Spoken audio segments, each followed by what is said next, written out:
Nigerians are expected to seek out the best. 2 words to describe the activity. The Yoruba Unity Forum is conducted. Be the first to know. From the north, south, east, west, and around Africa. We break the news. Now you can catch all the actions live as the news breaks. We are Core TV News. Welcome to Core TV Primetime News. A 24-hour news station.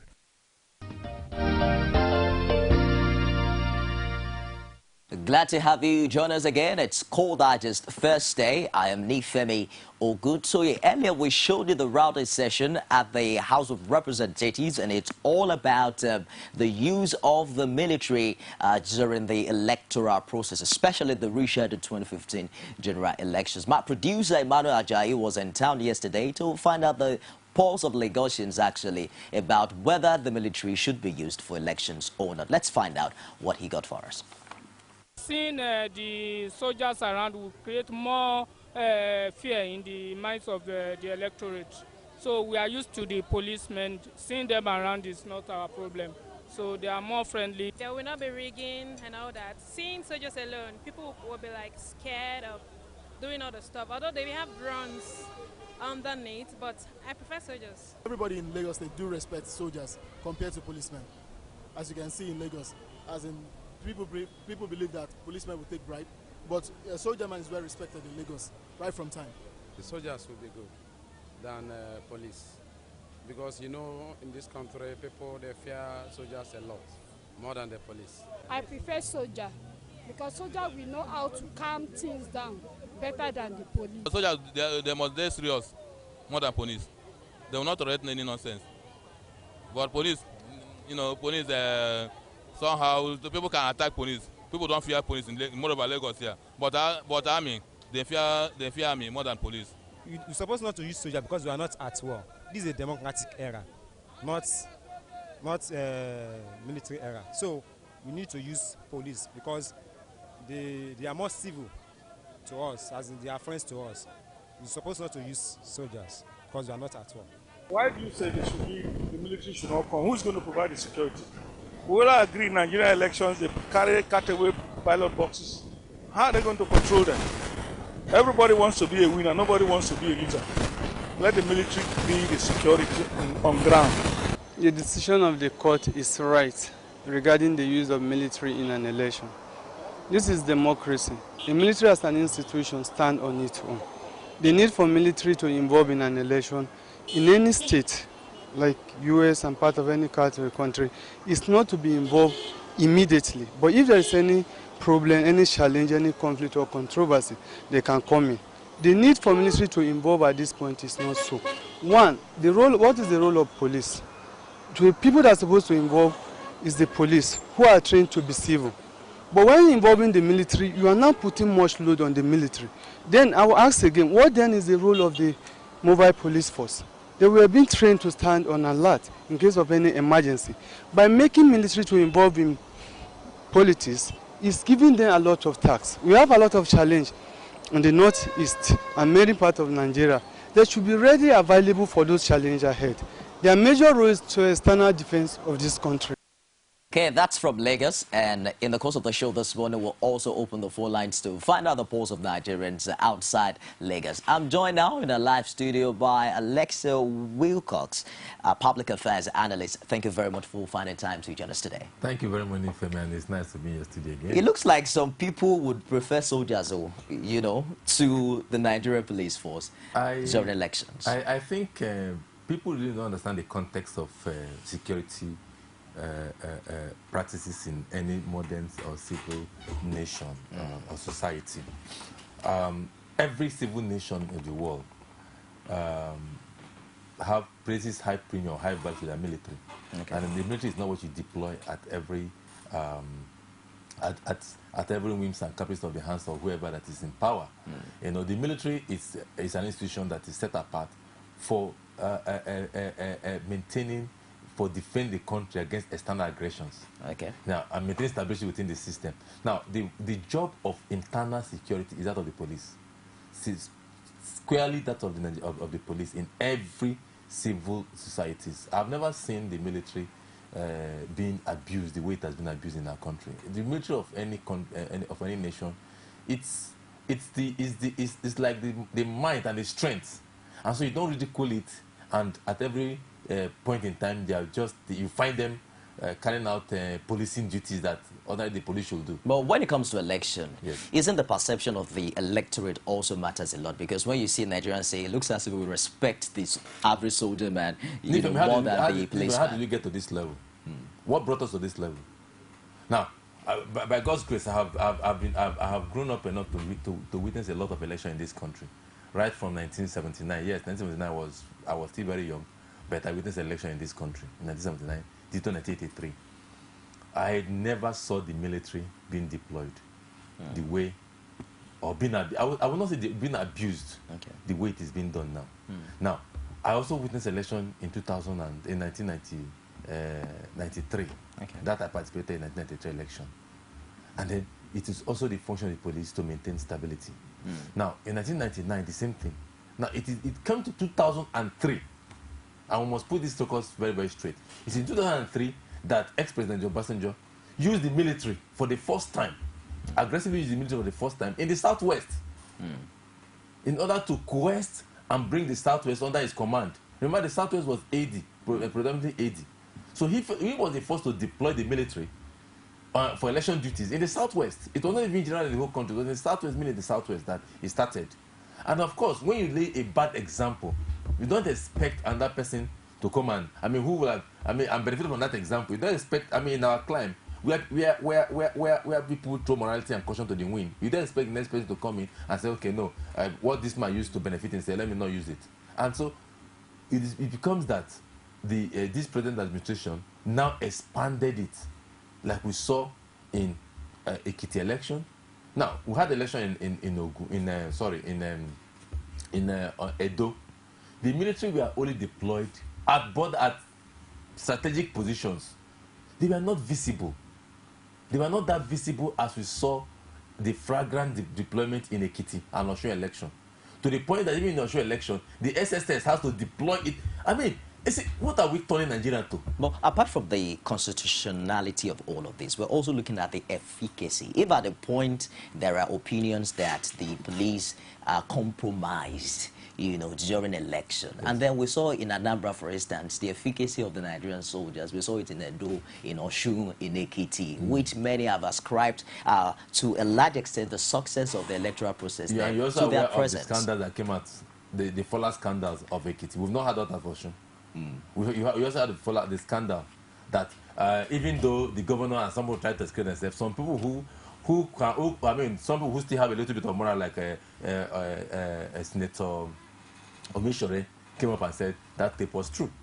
You can see how a brigadier general of the Nigerian army was being ridiculed by Anayo Fayose, who, if he's in the army, may not have risen up to the rank of a lieutenant colonel. Now, talking to a brigadier, look, that is my pain. That we are daily destroying the institutions that should be the bedrock of our national of our national mind and strength. Now, I listened to that tape over and over, and I can imagine the way Anayo Fayose, Jelili, even Anabanikoro was threatening a brigadier general of Nigerian army. Someone has been trained with taxpayers' money to get to the rank of a brigadier general. In fact, it's a beans cake. Who is a Muslim Abanikoro? Because he was made Minister of State for Defense, and telling a brigadier general that, remember, I will sit on your promotion. Come on. That is the height of ridicule of our national of Nigerian military. So, but you see, you are talking of efficacy. What is the efficacy there? What is the efficacy there? The efficacy is the fact that it depends on the side of the coin of the divide that you belong to. Now, I was saying Edo had military deployment in strategic positions. They were not visible. They were I don't mind, I forgot, military part of society. I don't mind them being on the highways. I don't mind them being on the strategic location, so that in case there is any need that the situation overwhelms the police. Like somebody said, what is the function of the mobile police force? And unfortunately, since 1983, when Sunday Adewusi dragged the police to become partisan, the police have remained partisan to every government in power. Remember, there was an IG of police that is under President Shehu Yaradua, which is Alhaji Suleiman. the first IGP that resigned because of irreconcilable difference with the president. The president then wanted to do something, and he felt this is against the culture of the police, and he resigned for a son that they will see to be. To the son that they will see, he has gone into oblivion. He was the first one that made the police to be partisan in terms of electoral processes. But in 1979, they did a very good job.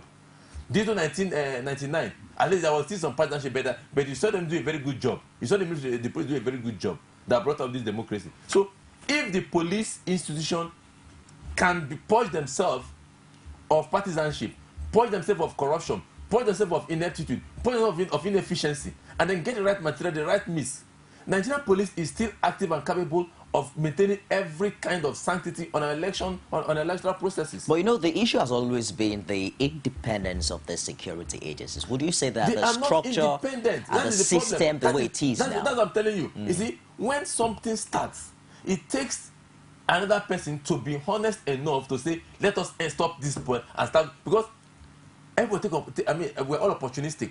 If you see a situation that benefits you, it will take the grace of God for you to say, no, this is not right. Let me not do it.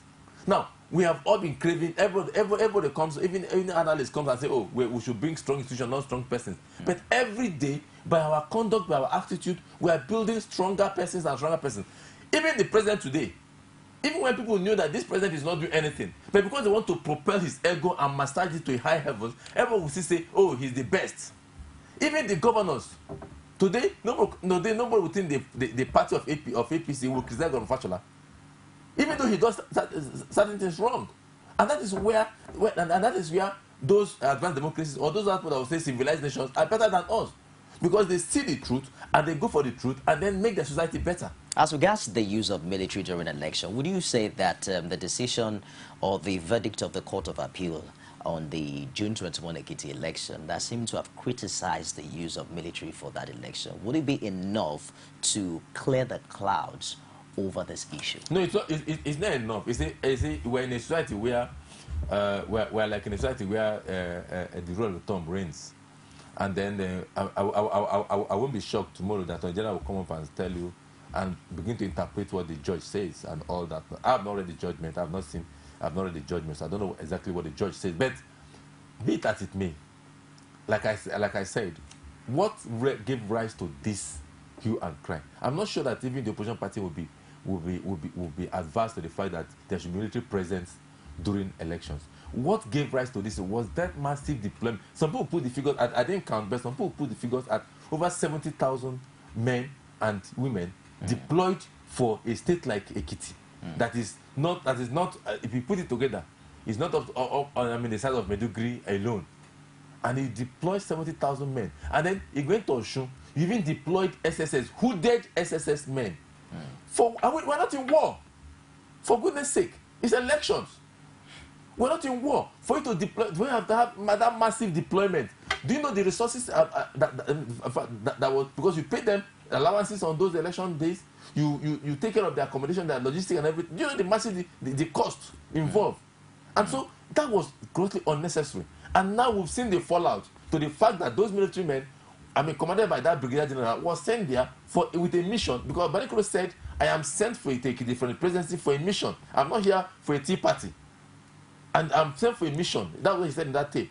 I'm sent for a mission. And so that means the deployment was not national interest, but for sectional interest of the party in power, and which is wrong. Let's go to the floor of the House of Representatives, where we witnessed a walkout by members of the opposition party after a rowdy session, so to speak. But it looks as if it is two different school of thoughts. Yeah. While the PDP would want to go by the way of the military, the APC says it's a no-go area. Exactly. Do you read any writing on the wall? That is the issue.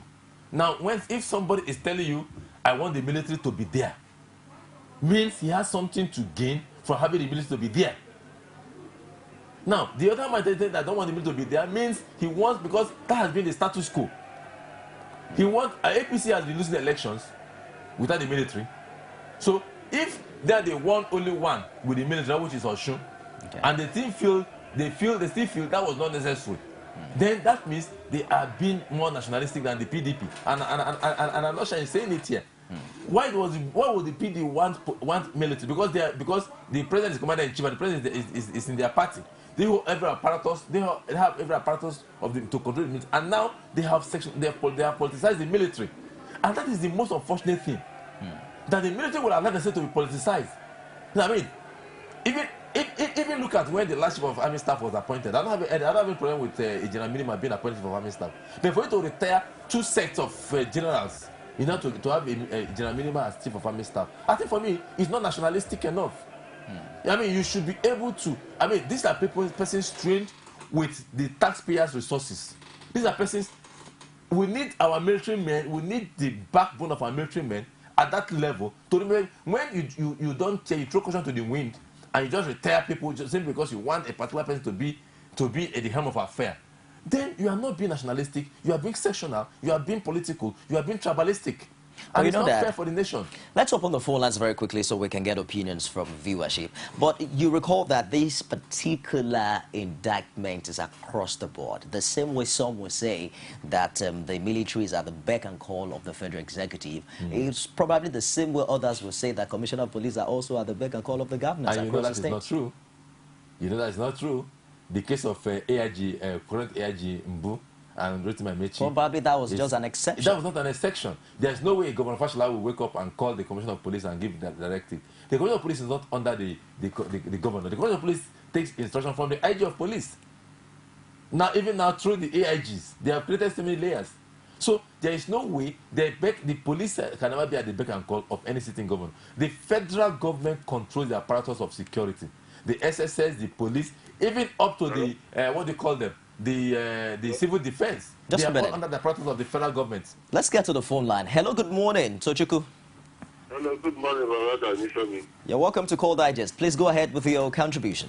See, honestly, I want to strongly oppose what your guest is saying over that. I think he's reaching out falsehood. How can he deny the fact that commissioners of police are not at the beck and call of our Nigerian governors that we know very well how they intimidate and harass innocent citizens? How can you also say that the APC has won only one election when the military is involved? Please, let us face the fact. We have a situation here. And I can understand when people, especially allies, comes up on the media and sit in their comfort zone to say that military should not be deployed. That is basically because they have not witnessed Boko Haram incidents, they have not been seen in the midst of crisis, they have seen they have been victims. They will be the one that will be calling Mr. President. Hold on, Tochukwu. Was there Boko Haram in Ekiti or Osun when the military was deployed? Was there no military? Was there no military in Bauchi when that crisis took place? Hello, Tochukwu, are you there? 2011, there was deployment of military in Bauchi. You mentioned terrorism. I was asking that, was there Boko Haram in Osun and Ekiti when the military was deployed for elections? See, what I meant by that is any act of terror is terrorism. Is it because we are talking about Boko Haram? But there was deployment of military in Bauchi. We are witness incessant drug in the name of election. But why the soldiers? Why not the police, Tochukwu? Why do we have to use the soldiers? You and I know that the police is so familiar with us. They live with us. They are part of us. We dine and work with them. So we don't command fear. We respect them. We do respect to them. But this army stays in the barrack. So anytime you see an army, you respect yourself. It's all right. I believe you made your point that Tochukwu. I want to Tochukwu is getting it all wrong, and he's been very, very emotive about his contributions. Nobody is saying that. I have not said that the military is not part of the society, and I made the point clear. If they are deployed at strategic position as a backup or a cover-up to the police, which has always been the case. Tochukwu, I'm sure, is from Anambra State. Election held in Anambra State. How many people were killed? There were police military deployments in Bauchi. Where this, you see, when people talk about this election killing of 2011, it looks as if that has always been the hallmark.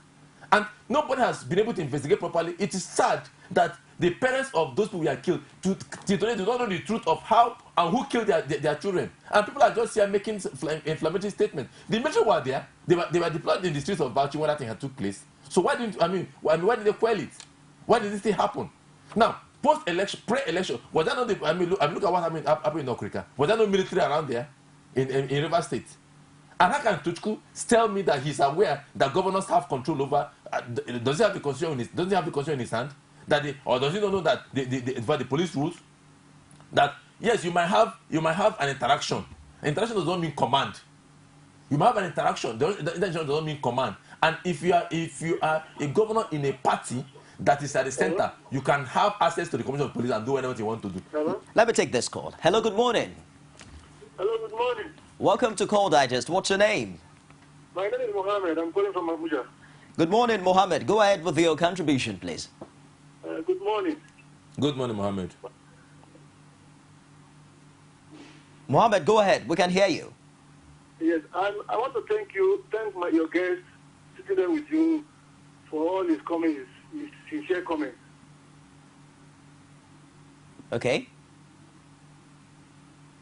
Mohammed, are you there?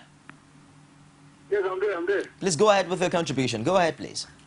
The Tochukwu I just called in now from Anambra. Yes, I want to find out from him what he does for a living. Because the problem with Nigeria is a lot of people are scared of the truth because very few of us have, genuine needs of livelihood. A lot of them get territory from the government. And because it depends on this territory to survive with their family, you hardly want to say the truth as it is. But I'm so impressed with your guest sitting there with you. If you're able to come out to say the truth, very few people can say the kind of thing, tell us the kind of truth he's telling us. For him to say that the governors are in charge of the commissioner of police, if you say the commissioner of police are serving to the governors, what happened with Amechi and Umbu in River State? Would you say Umbu was under Amechi's command? If he was, then why did Amechi survive with Umbu? Today Umbu left Rivers for Abuja.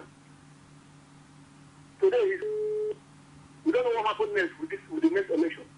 So you see, some people are just there, they make their comments based on what the government has to offer.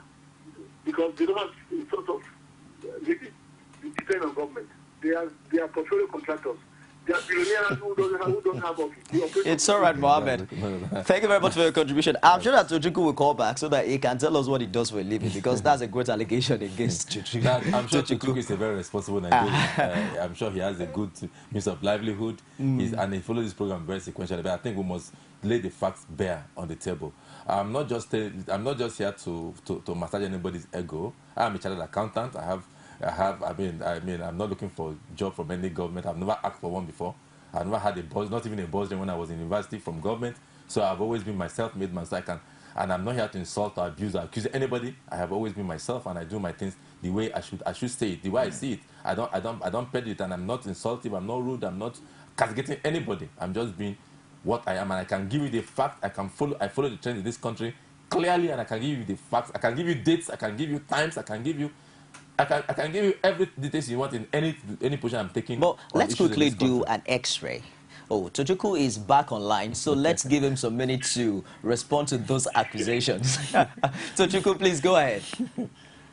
Okay, I just want to respond very quickly to someone who asks for what I do for a living. You see, actually, I can understand how some people feel at times when you are in contrast with their own point of view. But you see, as a responsible Nigerian, the patriotic one, and I appreciate continue to always offer us the platform to air our view in the national discourse. But honestly, my point is very straightforward. What I am saying is that, see, for the fact that you are comfortable when the military is not around, doesn't mean that there are those who are comfortable, because we have crisis area. So please, let us just accept the fact. I'm not a government case agent. I'm an entrepreneur, a responsible Nigeria. So I can always get my point and my point of view. So that is it's all right. Thank you very much for your contribution. Thanks for coming back to at least I defended you before you come back. That means we don't have anything personal. Exactly. Let's do a little X-ray on what they now call the audio leak of what transpired on the eve of the June 21 Ekiti governorship election. The PDP is saying that, okay, our men were there. Yeah. But how do you now say that the content of that clip had anything literally to do with the outcome of that particular election? Are you saying that the military now went to people and told them, now vote for Fayose, no. Ensure that you don't vote otherwise? You see, there's a process and there is a situation. There are about 3-4 things I took out of that video. One, and I mentioned it, as Obanekoro said, told the man, I'm not here for a tea party. I'm here to deliver. Now, what that deliver is, I don't know. 2, Fayose was so angry with the man that his men disarmed persons that were already having the sticker. And I told you, whenever you see this sticker, don't just give them free passage. What were those people supposed to do? Armed. So they are out for a mission. 3, they were saying, pick up Daramola, Ade Daramola tonight. They should be picked up. Certain opposition leader figures should be picked up. But the name of Daramola, Ade Daramola came up like several. Omisore was emphatic on Daramola. But without saying that picking up Daramola was the right thing to do, but I'm trying to look at the relationship. Was Daramola's vote the reason why APC lost that election? Daramola's vote is not the reason, but Daramola's mobilization. You see, election goes on till the day of mobilization. People go out and say, please come out and vote. But it's the way you discover that your leaders are incarcerated. That's what Obasanjo did in 2003. That was the strategy he used in 2003. When prominent opposition figures in the southwest were, in the eve of election, were all constraints. Some were arrested, some were blocked from going out of their houses. It's only Lagos that I think I understand from Grave and through the advice of the former commissioner, Abamera, what's his name? The former commissioner of Lagos, Abamera or something. I can't remember his full name now.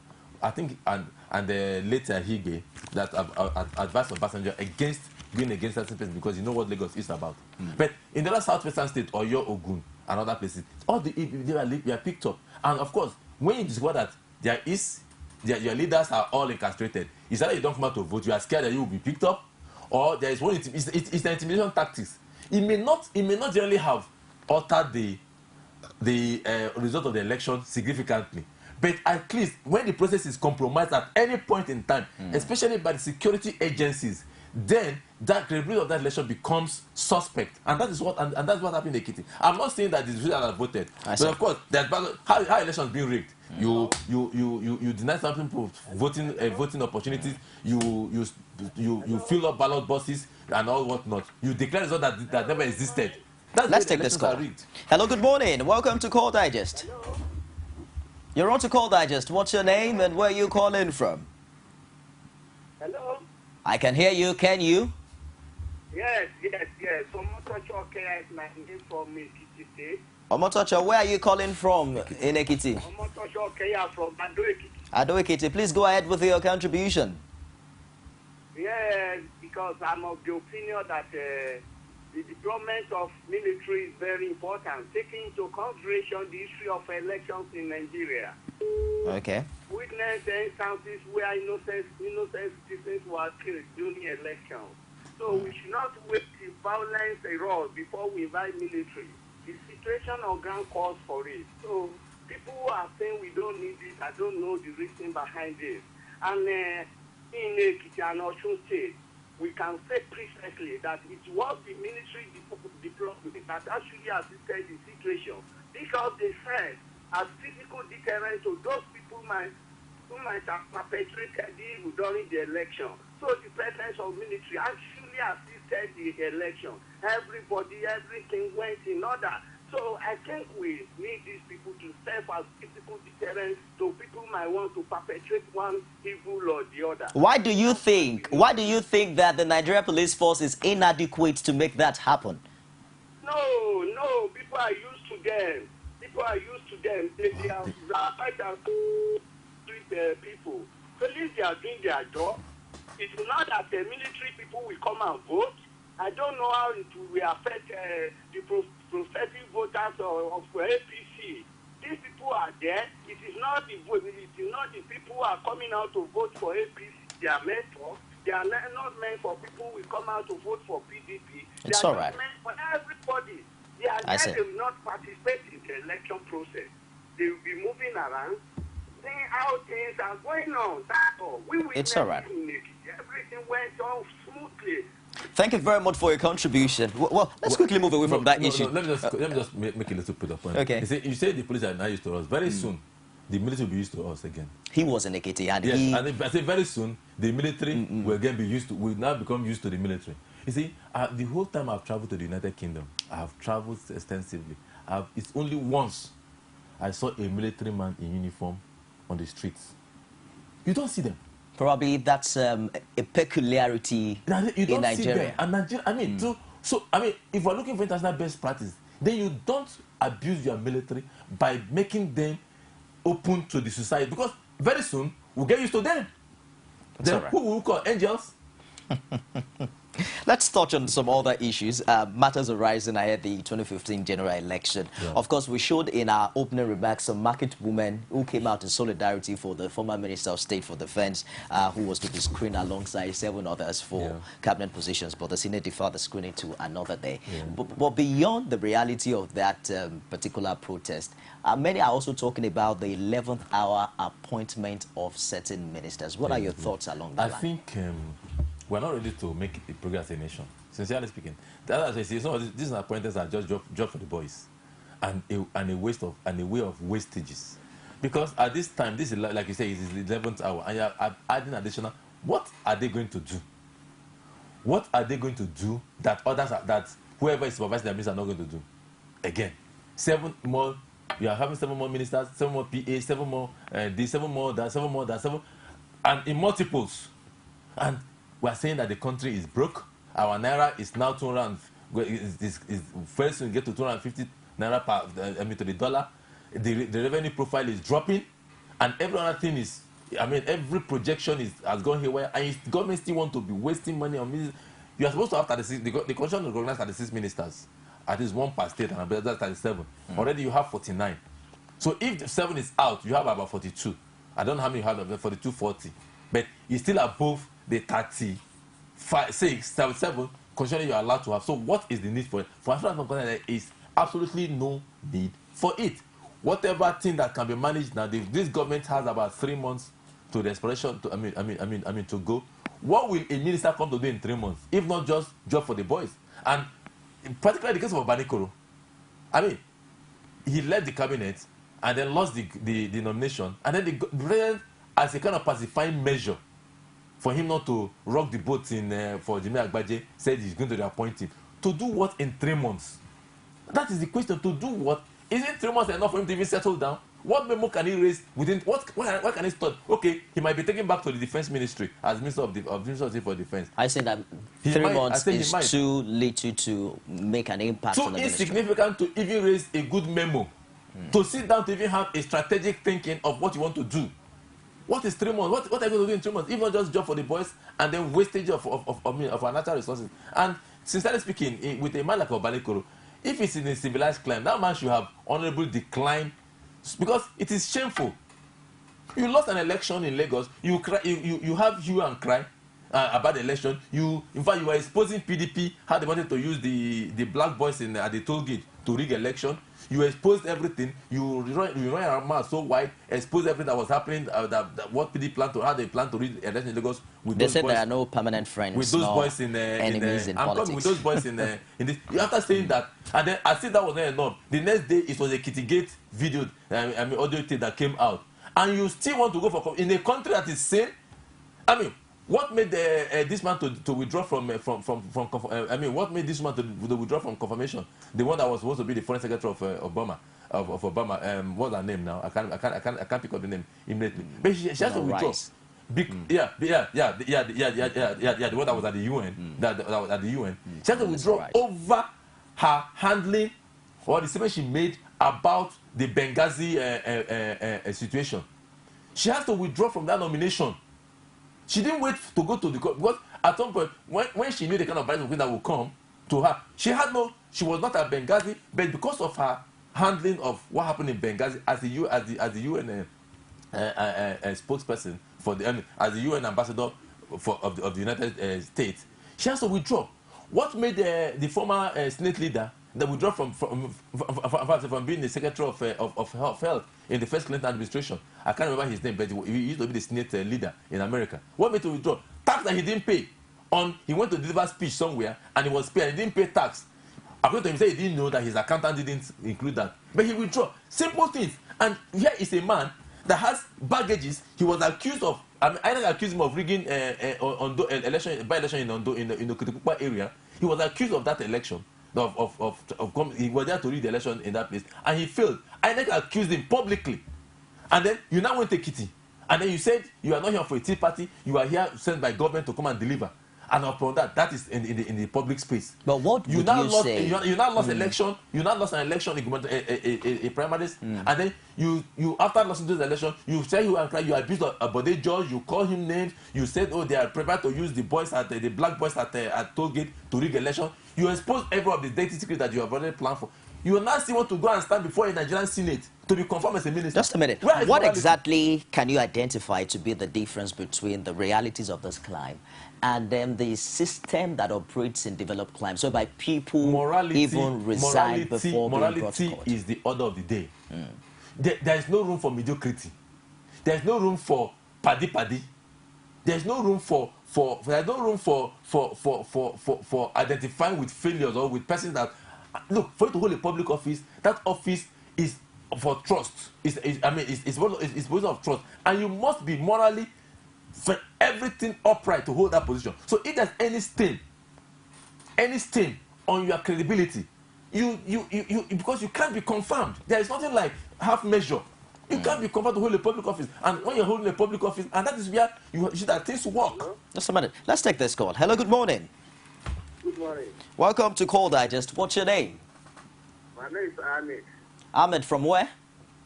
From Kaduna. From Kaduna. Please go ahead with your contribution, Ahmed. My name is Ahmed. Ahmed from Kaduna. Go ahead with the contribution, please. All right. Hello, good morning. Good morning. Yeah, my name is Ahmed from Kaduna. We got that already. Go ahead with the contribution, Ahmed. All right, thank you. I just want to say thank you for your guest. Okay. Because it's very difficult to have a Nigeria that can come in for the television set. That is number one. My question go to the Chuku to Anambra State.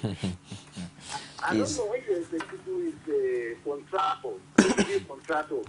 He already told you he's not a contractor. Please leave Tochukwu alone. For the people and try the life for the Nigerians. Nigeria today is not Nigeria for yesterday.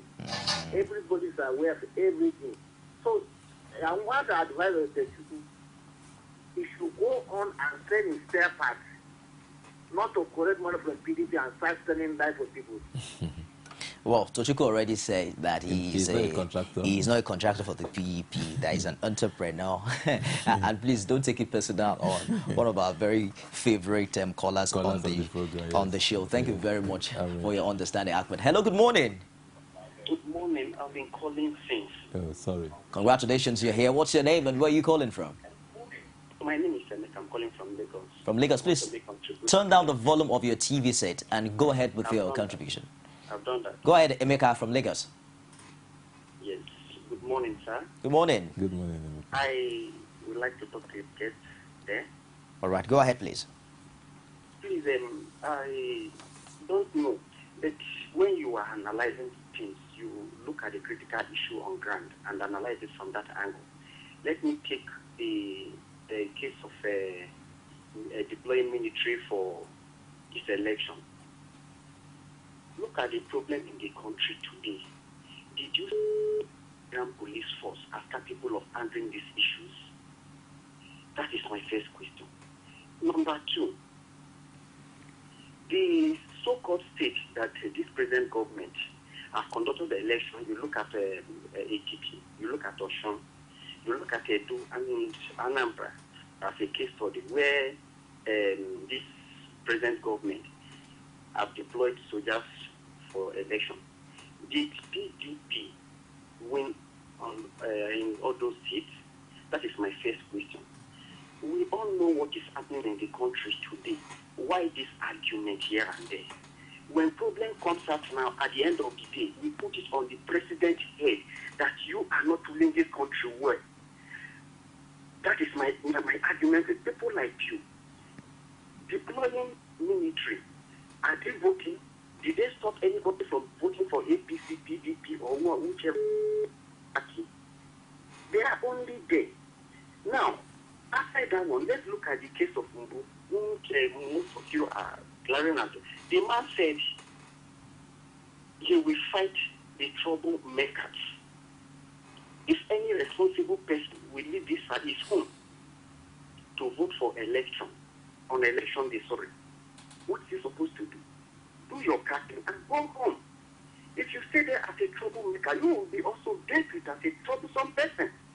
So I see no reason why all these issues are coming from left and right. It's all right, Emeka. I believe you made your point there, but he seemed to have made a point that military personnel were deployed in Osun State, yet APC won. Yeah, I don't see. What we are saying, nobody is saying that the military is not part of the side. And I've made this point clear, and I've made it clear. Military can be deployed in strategic positions. Okay. Now, you don't bring the military to be on every street, as we saw, on every road, as we saw, on pulling booths, as we saw, that happened in those elections. They were not like that. In a Edo election, let's make go and check up. In a Edo election, there were military men present. They were all over the place, scattered over the place, blocking the highways, ensuring that things that were just commending the police. They were not in the front line, like we saw in Ekiti. Now, Ekiti is even Ekiti is like the last straw that brought the camel's back. The white people started reacting this way, as we saw in Ekiti and in Osun. In fact, Osun took it a step further by bringing in SSS to the road. And what SSS is, when I was growing up, I don't even know. You can't know who is an SSS man. These are secret services. You're not supposed to know them. They're not supposed to be seen by everyday person. But go to Shangisa now. In fact, I never knew that Shangisa place used to be. It's an SSS office. But go there now, you find them open their face, carrying gun, doing traffic work.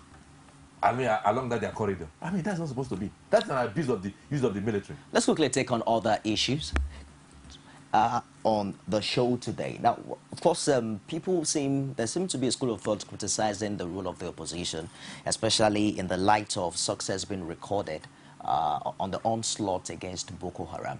Many are wondering why the APC would only salute the success on the Nigerian military and not give credit to the leadership behind it, Mr. President, especially now that the APC presidential candidate has now condemned the latest bombings in Yobe and Kano states, in which he says that scores of innocent people were killed and many more injured. Many were trying to say that why pick out the loopholes if indeed there is a general acceptance that the Nigerian military force is doing well. Why at this time look for issues of infringement of human rights to dent the efforts of the Nigerian military? No, I'm not sure I don't know when people keep, it's like sometimes we want to have selective amnesia over issues of, as to what is happening. I don't know the last time that Buhari has never condemned the Boko Haram. Buhari has always condemned Boko Haram. Buhari has always condemned violence.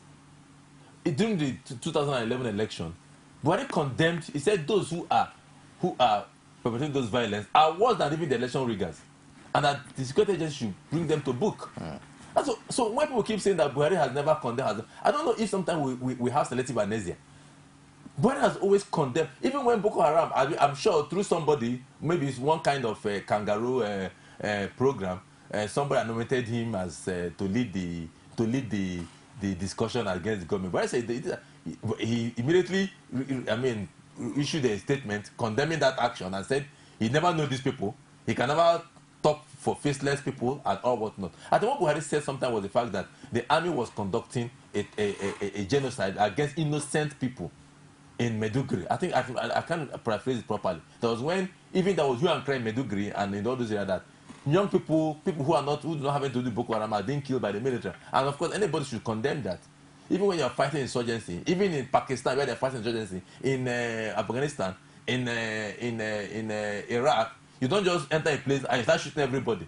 You must be able to select out your targets, and that's what I think that was the condemn. Now that military is making, when the military was not making successes, people are blaming the government, people are blaming the military for not making. Now they're making, and then people are commending the military. So what is there?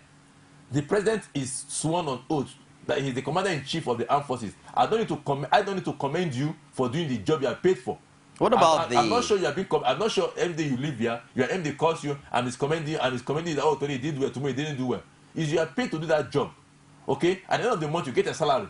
At the end of the year, you get your appraisal and you get your bonuses or whatever you want to get. And you don't expect to be praising you every day for doing a job that you are paid or you sworn on oath to do. What about if the military is having successes and people are coming, you are boosting their moral. Just a minute. What about the allegation that the presidency deliberately delayed the military offensive against Boko Haram to boost the president's chances of re-election? I could buy into that because, sincerely speaking, since this whole issue started, I keep wondering if Nigerian army, if Nigerian military, I'm not talking about just the army now because the military is both the Air Force and the Navy and everything. If Nigerian military that has done exploits elsewhere in difficult terrains, in environment that is not theirs. For instance, when the army went into Sierra Leone or Liberia, was it their territory? Was there a conventional war? It was still the guerrilla warfare.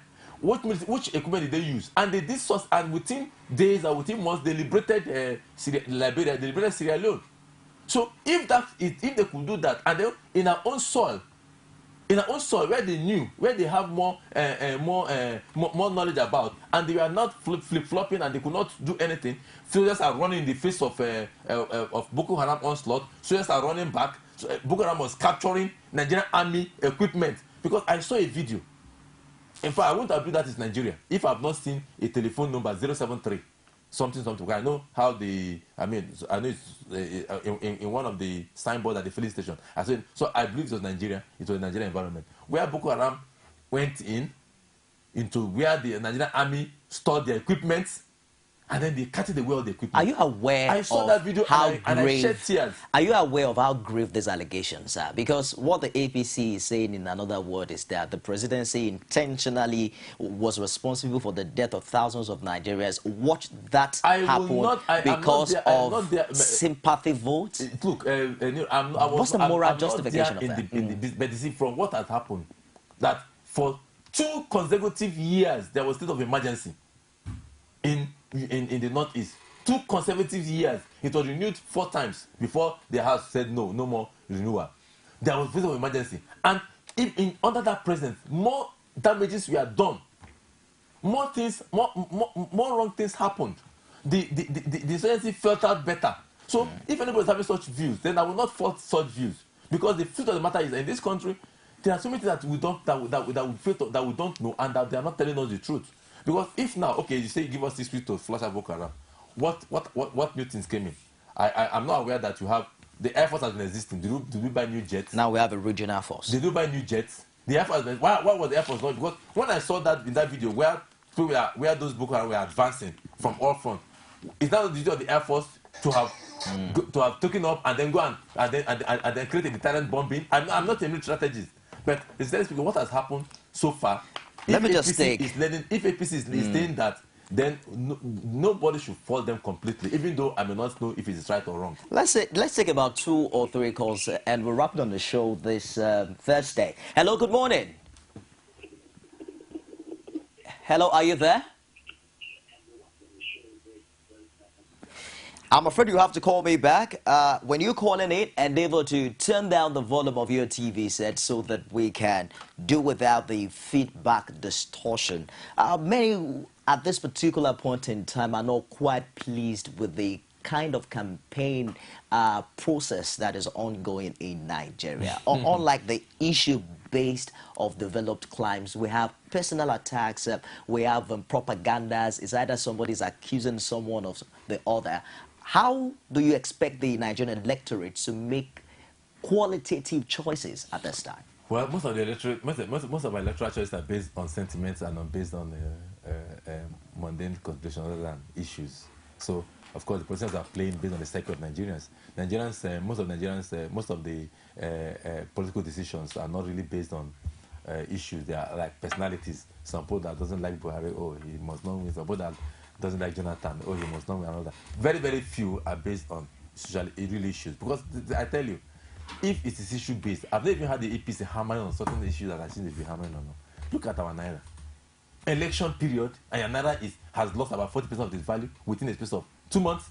And even the APC is not talking about medical professionals are even saying, professionals are saying that none of the major parties are talking about health. Their plans for health. Not necessarily about it. Rather, what Mentu was saying yesterday was the fact that APC cannot sustain their 5,000 naira, blah blah blah, all those rubbish. Is that your business?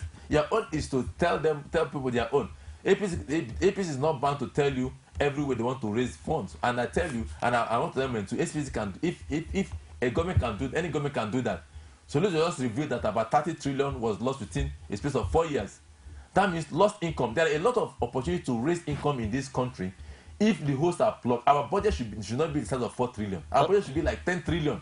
We have this situation to make about 10 trillion budget. Anyway, so there are a lot of things that can be done, but the parties are really not selling these issues. For instance, issues of taxation. We've remained on 30% company tax for too long. It's not time that we increase it. These are issues that people should talk about. Issues of pension reforms, issues of employment, how it's going to be generated, issues of environment. Nobody's talking about those issues. Does it in any way also portrays the level of preparedness or how inquisitive the average Nigerian is? It's the level of our mentality. We are still on the bread and butter, smoke infrastructure campaign, water and light. I mean, a president showcasing, I built road as an achievement. I built road as an achievement. For goodness sake, road is dividend of democracy. Road is a right. What are you supposed to do with the budget? If not to build road, if not to build jetties, if not to build railway lines. Is that? I mean, will a Cameron go and tell people that I built road? I mean, those are not the issues. Look at our economy. Look at unemployment. Look at inflation. Look at the value of our national currency.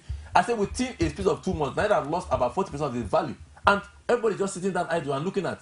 I mean, it can't happen in any climb, and there's no hula baloo going on in that society. But even the opposition is not talking about it. Even the government is not even offering solutions or explanations.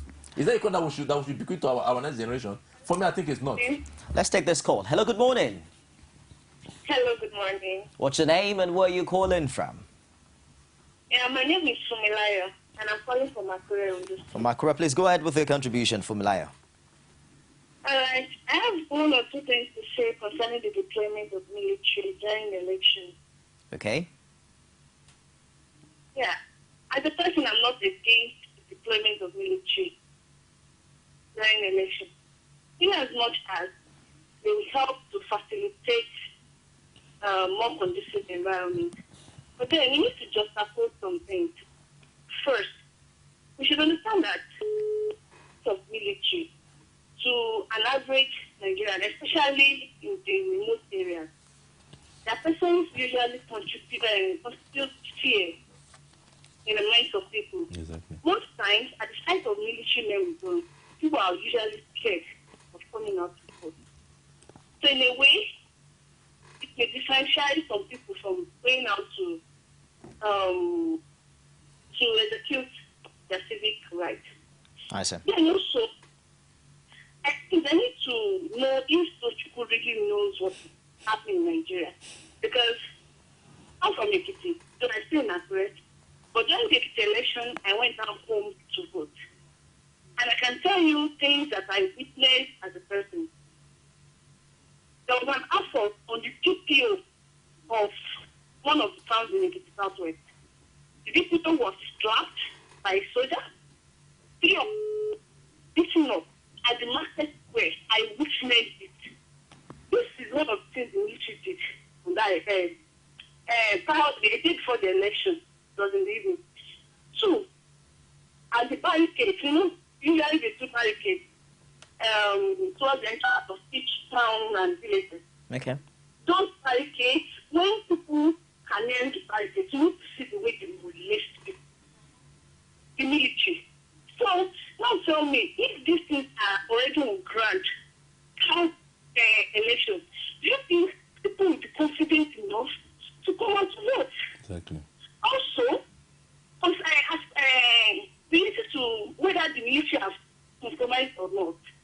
Like I said earlier, that I'm someone that have a very high and maximum respect for the military.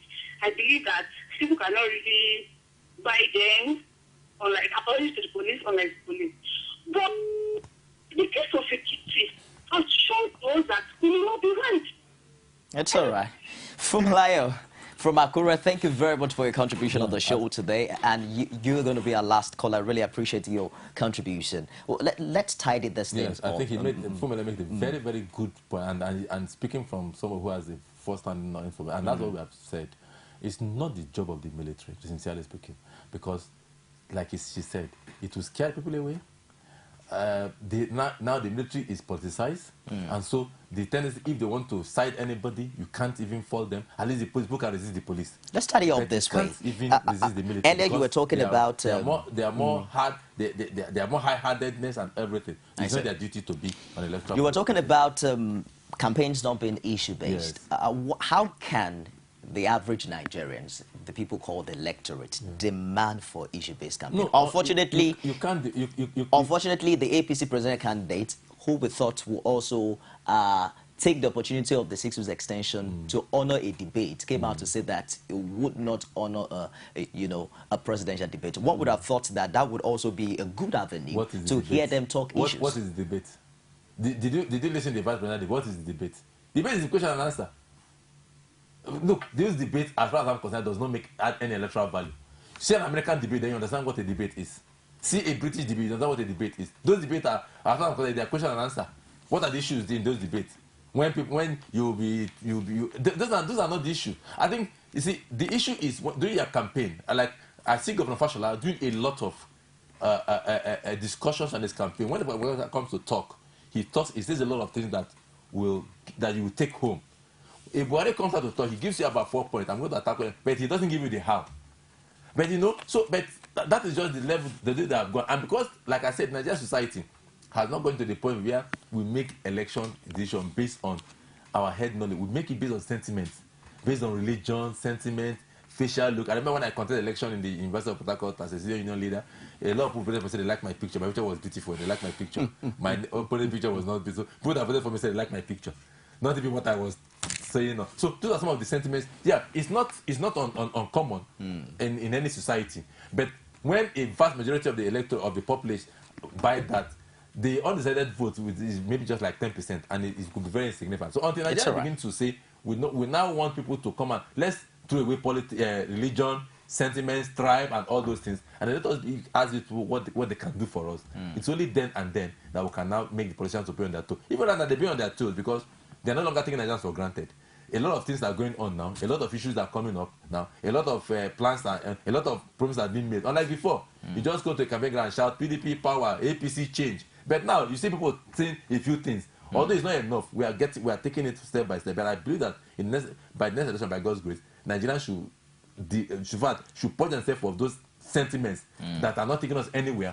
It's making frustration. They should purge themselves and ask for real campaign, real issues that they will hold on and anybody elected to. And when he's not delivering on those things, in the next election, you send the person away. Thanks, WILCOX. Thank you very much for joining us today on Call Digest. A big thank you to all of our callers who also made it on the show. And of course, I got a tweet message from someone talking about Oke Olaniyadigun. Of course, definitely we'll try to deactivate the Minute Minder on our phone line. Thank you very much for your contribution. A big thank you to the production crew. I am Nifemi Oguntoye. Stick around for the top of the hour news, and Call Digest continues tomorrow. You can now watch Core TV News live from anywhere in the world on our website www.coretvnews.com. Click on Live TV on our website and watch us live. And welcome to Core TV Primetime Days. To follow us on Twitter, click on Twitter icon on our website. On Facebook, click on the Facebook and YouTube to see all our previous news production. You can also watch us live on YouTube. Click Core TV, leave a space, then News. Core TV News, a 24-hour news station.